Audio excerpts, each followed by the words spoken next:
If you're going to take any advice from me, the biggest thing I would say is stop being the nice girl. Stop being the nice girl.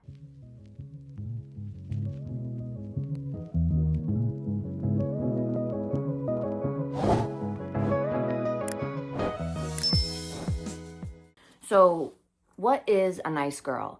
A nice girl, in my opinion, is not by actual definition of being nice. Being nice means you don't have strong boundaries. You don't know how to say no to people. You are quite literally a doormat for others, and you put your own needs and your own things that you need for yourself aside and essentially people pleasing. And you will do for others even though it hurts you. That's what makes someone a nice girl. And I mean, I think a big reason why a lot of women deal with being the nice girl, unfortunately, stems from what we are taught as women in society. We're taught to be tolerant, we're taught to be docile, we're taught to be smaller versions of ourselves, to appease others and to make others around us feel better and to nurture, which is nothing wrong with being a nurturer and a caregiver and someone who is loving hard. But it is when it impedes on your own abilities to take care of yourself, where you are now putting other people before you. And like I said, hurting yourself in the same turn. By stopping being a nice girl, that doesn't mean you be rude. That doesn't mean you be disrespectful. That is like the complete opposite of what you're supposed to do. Being someone who is no longer the nice girl means you're putting yourself first. You're learning how to say no. You're setting boundaries. You are taking that doormat out from underneath people and watching them fall on their asses. Like, it is entirely about making yourself the center of your own world and focusing on, okay, what do I need to do to better myself? What do I need to do that will make my day, anything regarding yourself, your healing process, anything that will make your life as an individual better. And I don't mean that in a self-absorbed kind of way or a self-centered kind of way. That is just entirely in regards to your healing process, what you need as an individual, what you need as a person, what's going to hurt you and what's not going to hurt you. Make sense? But it also means I got my little notes so that I don't get lost during this, because this is a topic that I'm like extremely passionate about, because this is something that I'm really just learning and understanding to the fullest right now in my life. But when you stop being a nice girl, that really means that you are loving yourself on a deeper level. And you're loving yourself enough to know what you do and don't deserve from others, and then also from life, which is probably one of the most important things you can do, is learn how to do that and how to navigate through that. I remember, I think it was on TikTok, I saw someone say, and it really kind of put things into perspective for me. Somebody said, if you wouldn't allow your friends to be treated badly by another friend, by a boyfriend, by a girlfriend, or whomever, just treated badly by somebody else, as a best friend, you would go to bat for them. You would, go tooth and nail to make sure that they got themselves out of that situation, because you know that they deserve to be treated so much better. If you can do that for your best friends or your family or your sisters or your cousins or whomever this person is in this example, then why can't you do that for yourself? Why is it in the same turn that you can do that for others, but you can't do it for yourself? That's a problem. And that's the level of love that a lot of us, and myself included, I am learning how to get to. And I can say now that I'm actually practicing these things, I'm already seeing a 180 in terms of how my life is looking. I am strict over here. My patience and my understanding only goes so far. And it only goes so far unless you've earned it, unless you have shown me that you deserve it, because not everybody deserves that. And again, I'm not saying to be rude. I'm not saying to be disrespectful. And I'm not saying to be a bitch. I'm saying to be choosy. Be choosy. Be a nice person, but don't be the nice person who just gets knocked in and now you're the doormat once again.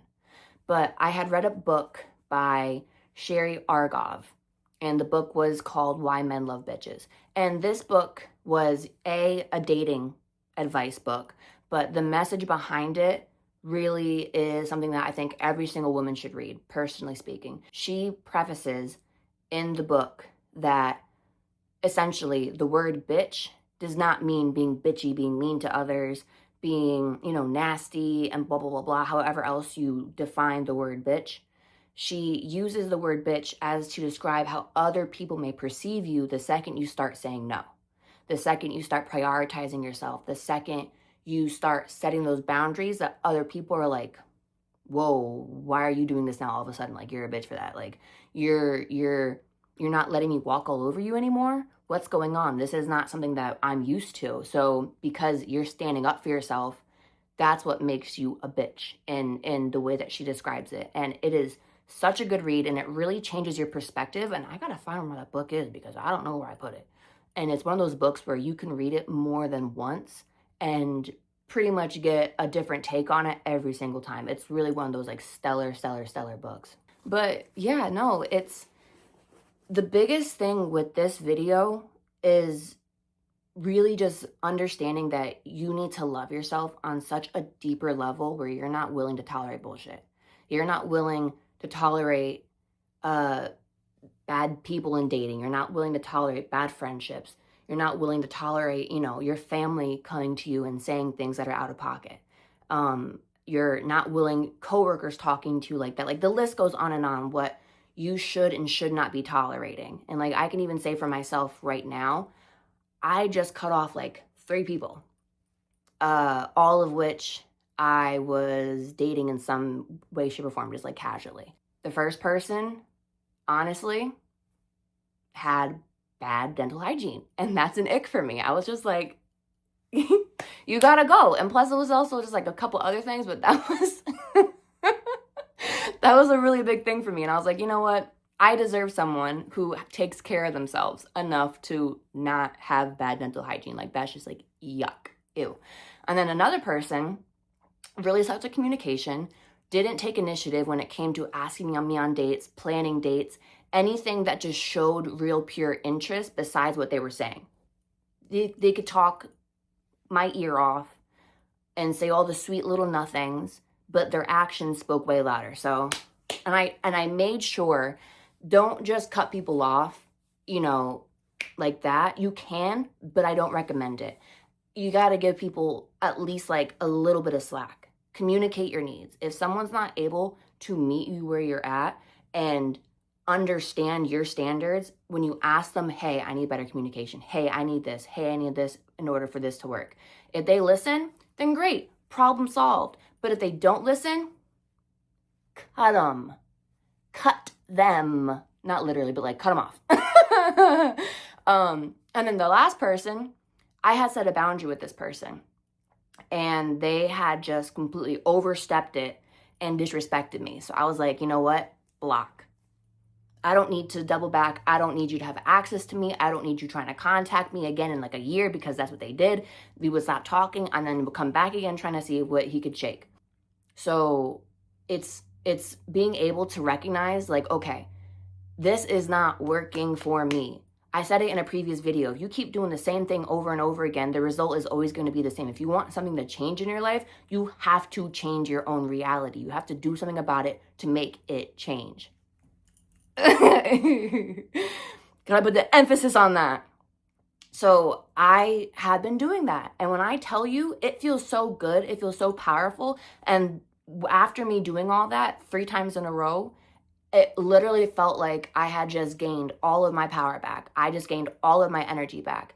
And that's really what inspired this video. I was like, okay, if this is what I'm feeling because I'm being assertive with myself and I'm not accepting below a certain bare minimum, and I have a certain standard for myself for what I know I deserve and for what I need, then I feel like that there are other people that probably are going through the same exact thing, that need this understanding, that need these words of advice, that whatever you want to call it. But it was like, I was sitting there and I was jotting in my notes while I was at work, and I was telling my coworkers, I was like, yo, listen to this. Listen to this. I am pumped right now. I got all this energy. I'm going to make a video about this. And like, even just talking about this video, I don't know if you can tell, but my energy, out of the video. You can see it in the mirror right there.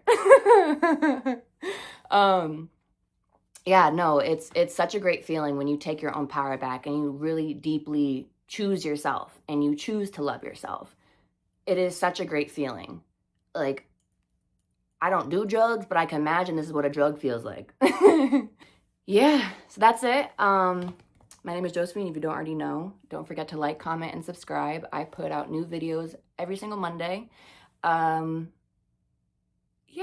I hope this helped. I hope you liked it. And I hope you have a great rest of your day. Okay, I love you. Bye-bye.